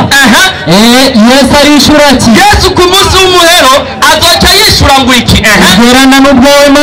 ubwerana n'ubwawe Mana mushobora byose. Akoze gucanika tanze aratwerekereza yuko Yesu nawe azoja imbere y'ubucamanza hanyuma agira gute? abazwe kumuhora. Bandanya, mu by'ukuri ntavyo bigeze mvuga ivyo bintu byo kuza gusenga no kuza gusenga mama wanje bamwaramutse Mariya no mwijo bakavuga ngo mwaramutse, ntavyo nigeze mvuga, barambeshera. Bandanya, ibitambereye sinovyubahutsa, nukuri cyose uroza kuva yuko ari iyindi mana mu gihe wowe ari wowe wantumye. Bandanya, nta na kimwe nababwiye, jewe nta kintu na kimwe nagiye kubigisha jewe shehe Yesu, kiretse ico ntegetse, kiretse bimwe wantegeka jewe shehe Yesu. Bandanya, nimusenge Allah, nimusenge Allah. tuza ujya gusoma 12:28 muri Mariko, aya majambo yasangayo. Bandanya aho nyene, niwe muremyi wanje kandi ni nawe muremyi wanyu, niwe muremyi wanje ni nawe muremyi wanyu. Kumbe Yesu ni kiremwa c'Imana. Bandanya, nari cabona kuri bo, icyo gihe nari cyabona kuri bo, igihe nari kumwe nabo n'ukuri harimo abanyemeye amajambo wandunyikanye baragusenga wewe, hanyuma habamwe n'abandi bakugabarije. Bandanya, hanyuma umwiji ikiringo canje, aho ni ku munsi w'umuhero. Amunwerije ikiringo canje, niwe waciye ubacungera, kuko Mana Uhoraho Allah uri cabona ku kintu cyose, inyandiko basira inyandiko ritomoye, ikibazo ni hehe? Daratete. Inyandiko niyo ku munsi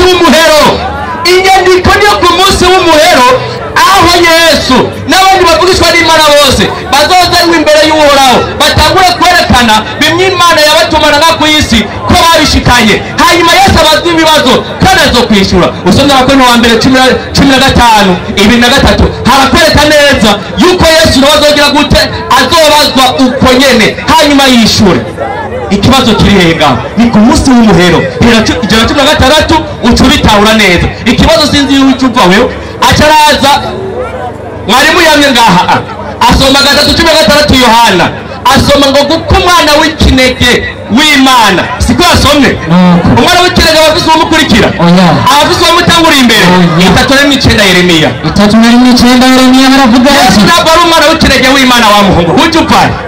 3:9 haravuga mwarimu kubasoro wandika ati, bazoza barira. Imana iravuga muri Bibiliya bazoza barira, kandi zobarongora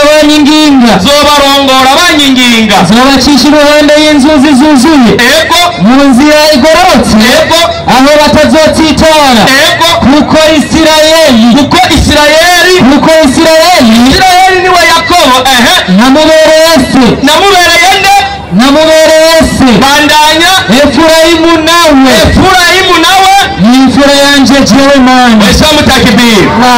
Uyu Yesu azakura umwana w'ikinege gute kugira ngo acungure abantu mu gihe tubonye abandi bana babiri b'Imana? Isirayeli na Efurayimu ni abana b'Imana, Bibiliya ni kwipfutse. None uyu Yesu aza gucika ikinege gute? Subiramo Yohana 3:16 inyandiko tumukosorere. 3:16 aravuga ati, iyi nyandiko nabyo gutabirimwo, hanyuma jembo naje kumwishura. Kijya cyandiko nicyo ku munsi w'umuhero, twagiye kuko urukundo Imana yakunze abari mu isi, ariko rwatumye itanga umwana wayo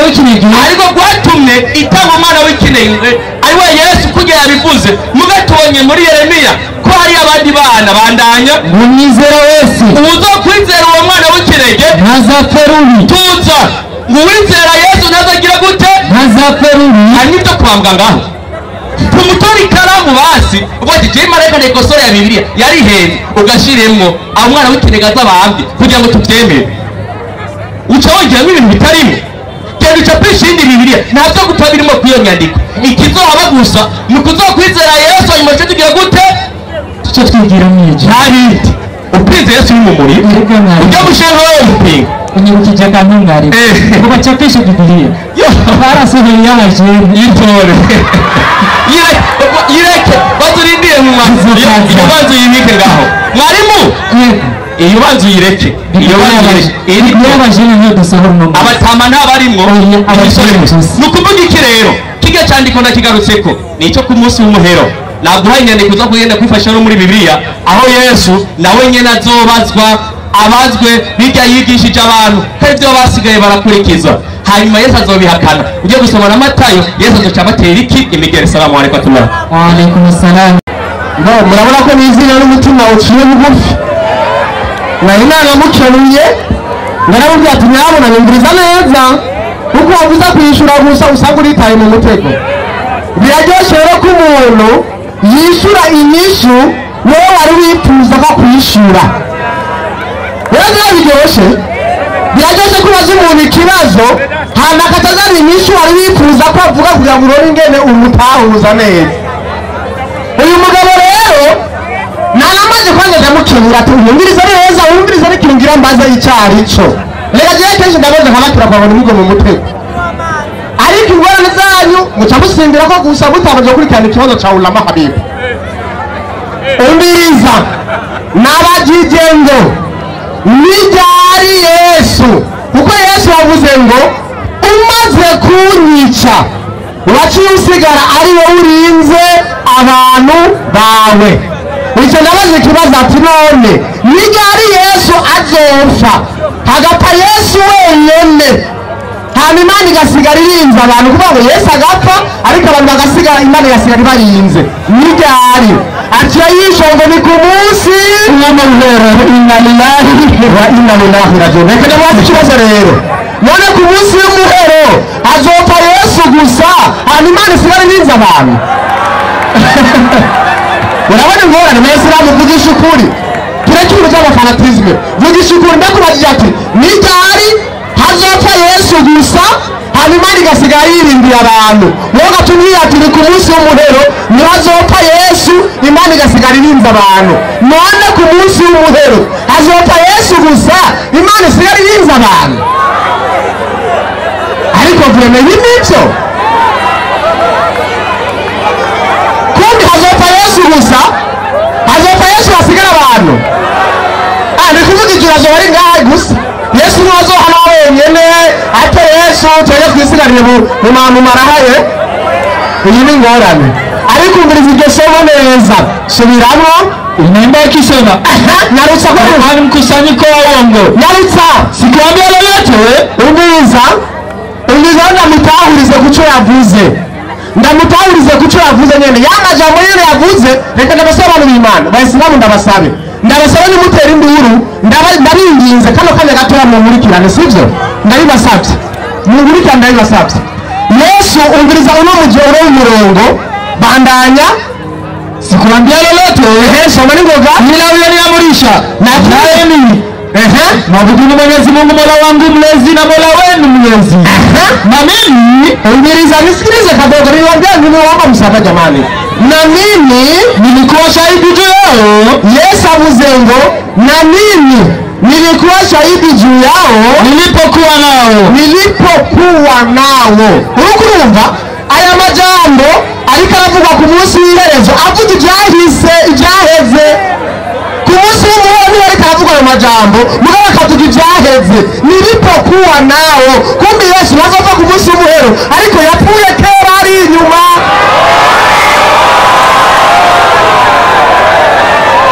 Ariko aravuga nilikuwa shahidi nilipokuwa nao. Bandanya na uliponifisha umbiliza na uliponifisha. Sasa ndio hiyo siku ndio utakaponifisha. Yesu ati umaze kuonyesha nikupa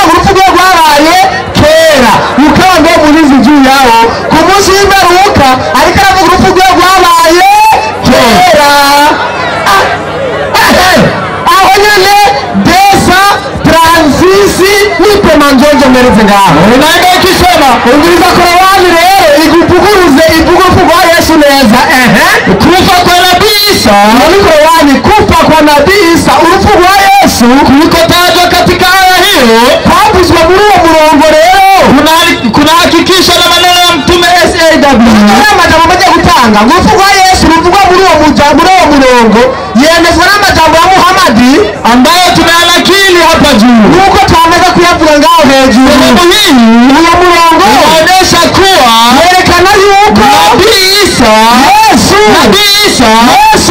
amekufa si hai kama wanavyodhani wa hawa Waislamu yapfuye na kiri muzima nuko bivugwa na Waislamu. Hiyo ni Qur'ani. Haleluya. Amena.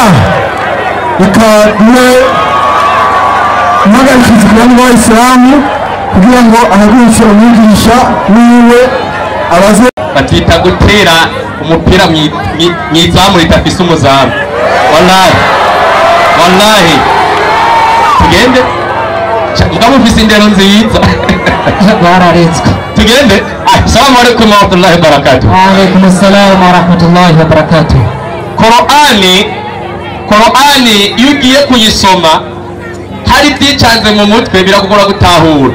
Inyandiko ivuze yuko Yesu azobazwa ku munsi w'umuhero. Qur'ani yamaze gushika uwo munsi umwe waraje. Reka mwari mu nyandiko avuze ati azovuga inyuma ya Qur'ani. Kumbe naragira gute naravuga azovuga ko ataravuga. Reka tubwire ngo tukwereke kuyuko ubwo bwenge bwawe ari bwiza cyane. Soma muri 2015 2:8 abakorinto ba mbere 15:8 yaravuga ati reka tujyane n'ubwenge bwawe Jerufe ko torora ni bwinshi cyane kandi ubwenge bwawe bwinshi ni kibazo naho nyene ariko niyamara gushikirizwa inganjiro byose niyamara guhabwa raporo mu yandi majambo Imana niwe n'umwana ubwiwe ari we Yesu azoganzwa niyamuhaye inganjiro byose tuza nawe azocagira gute aganzwe acika urubanza reka none mvuga ikinde kiki reka nayo gutunyoteza hari abantu ng'abafise ubwenge no gutahura baritahuye indwi Matayo Yesu arababwiye ati turekane nawe kuba ndabona byase.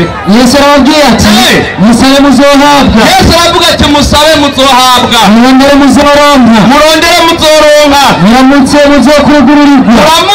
muzokugururirwa, uko usaba wese ahabwa, urondera aronka. Nyarutsa aravuga ati hari umuntu muri mwebwe, umviriza rero Yesu, hari umuntu muri mwebwe umwana we musaba umutsima, agaca muri urubuye cyangwa iyo musabye ifi cyangwa akamusaba ifi akamuha inzoka.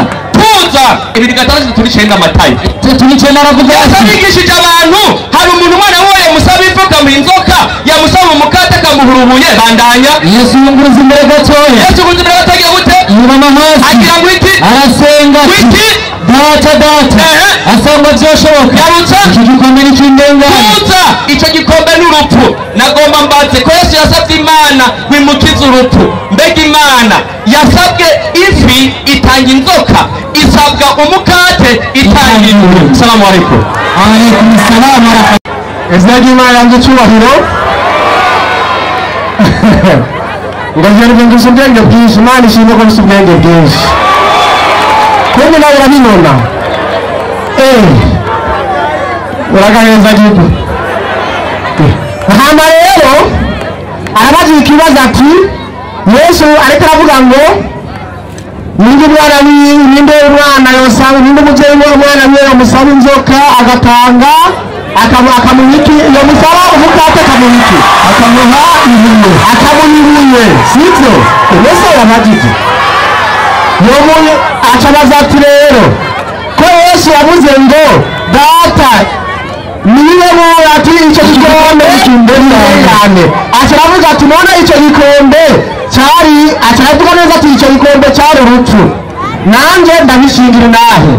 Ariko Yesu avuze ati icyo gikombe cy'indengane, acerengera ko amajambo erega muri igice gusa, sayo majambo Yesu yavuze gusa, yavuze ati data iki gikombe cy'indengane kimurengane. Acongeraho akajambo ati nyamara nibibe nk'uko jewe ngomba nibibe nk'uko wewe ugomba. Aho kubera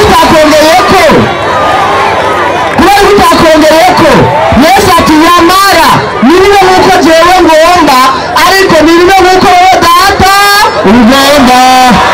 Yesu yari agomba ko icyo gikombe kimurengana, ariko avuga ati nawe nari nabigomba umubiri wabishaka, ariko rero nibibe nk'uko jewe ngomba nibibe nk'uko wewe ugize gute ugomba.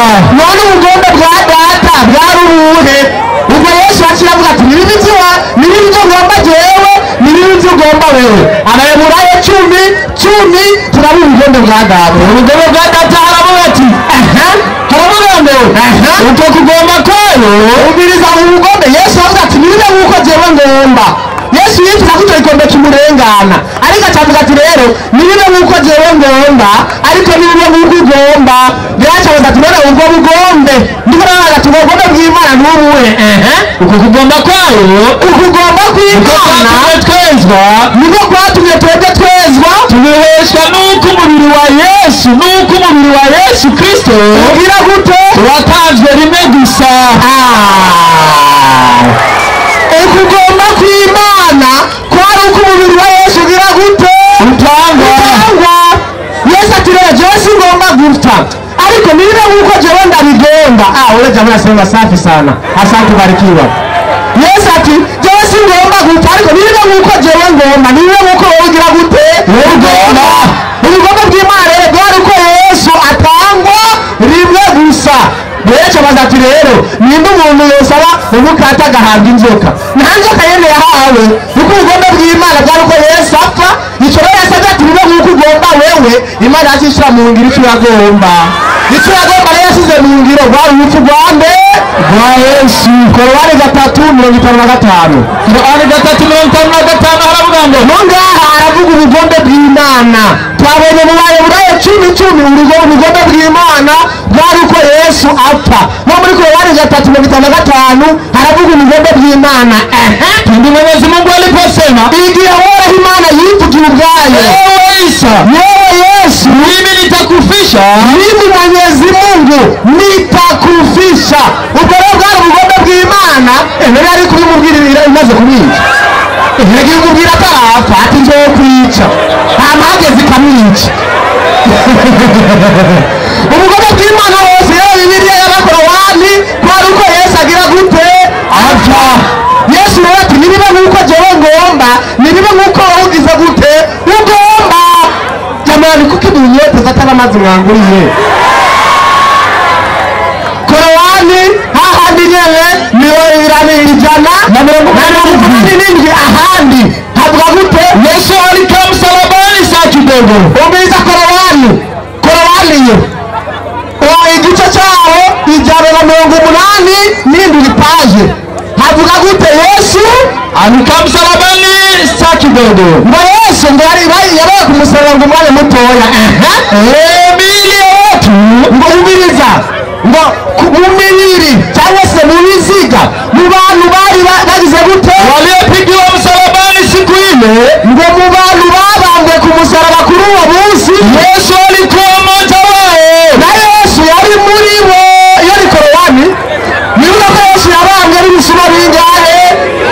Korowani muzenge mu bantu babambwe ku musaraba uwo munsi nini ya watu waliopigiwa msalabani siku ile, na Yesu alikuwa mmoja wao, yali mmoja wao. Bandanya uondolewa baada ya muda mfupi. Leo yamaze igihe gitoya ku musaraba ngo aho yagira gute isiyo tosha arakuja ku musaraba desa transisi aho amajambo avuga ngo nari bigabane bandi bimba tuko turataka ubusukusukusukusukulo mutunoteza pe kufa kwa nabii Isa. Ubiriza hili Korowani si yangu nakoresha kufa kwa nabii Isa jamani. Ulijotajwa katika aya hiyo kwavuzo muri wa murongo hakikisho na maneno ya mtume Esaida. Yesu kwavuzo muri wa murongo natanze ngo gwemezwa na Muhammadi. None urupfu gwemezwa na Muhammadi wote uruhaka. Nabii Isa Yesu amekufa si hai.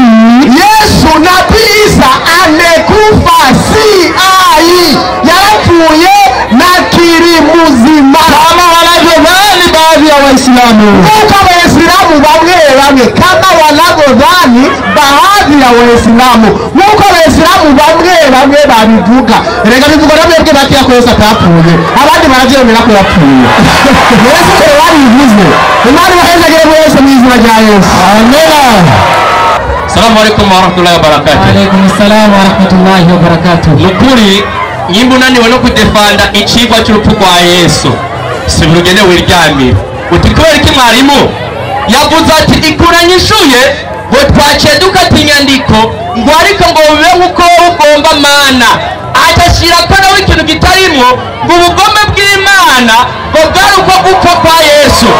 Hagarika umwanya hiyo mudiri, uhagarika umwanya uhagarika umwanya uhagarika umwanya utema uhagarika umwanya tugende imisegonda 10 bantwaye ubugome bw'Imana ngo bwo gupfa kwande kwa Yesu bavuze gahemwe cyera mu masomo muri Bibiliya mbaze ndabaza ukuri Imana ubugome bwawe nuko yazaza gupfa cyangwa se waramukijije tugasanga Imana yaramukijije urupfu azoba yabaye umubeshi, tugasanga Imana yaramwishe kandi Yesu yarigishije abantu guca tubona ko Yesu azoba ari umubeshi urya n'umunyakure. Twerekane nitwerekane karindwi Abaheburayo gatanu n'akarindwi gatanu irukanga wowe bivuze ubyongeye ku gatanu Kristo kuratwe Kristo Yesu Kristo yarusha wowe mu minsi yabaye mu mubiri amaze kwinginga no gusenga cyane muri 26 n'icyo na Matayo yashoboye kumukiza urupfu mbega yaramukijije bandanya atakamba cyane arira Mana ngize iki gikombe Imana ishigira gute kandi amaze kumvigwa ubwo kuyubaha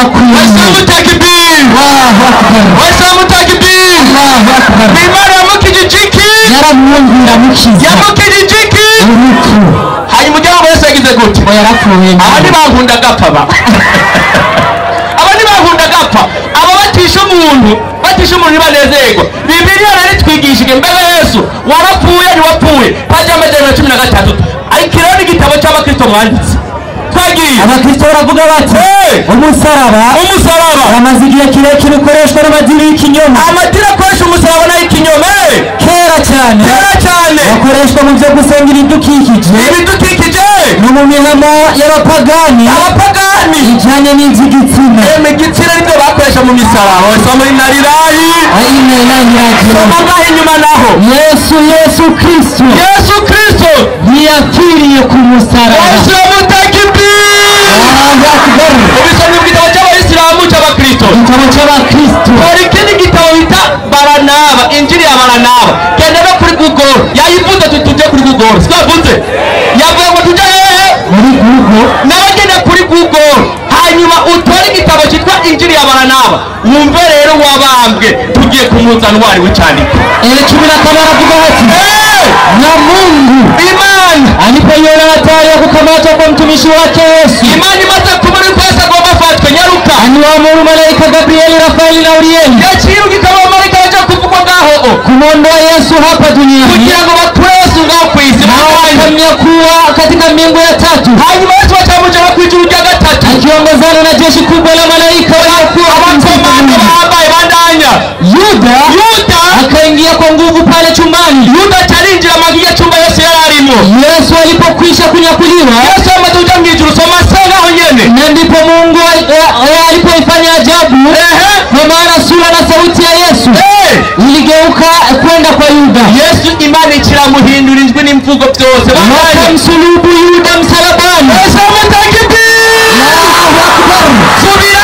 Wakamsulubu Yuda msalabani. Na alipokuwa katika kusema hayo, wakaja maaskari aliokuwa ameongoza na wenyewe ili kumkamata Yesu. Kwa kila namna walijua kuwa Yuda ndiye Yesu.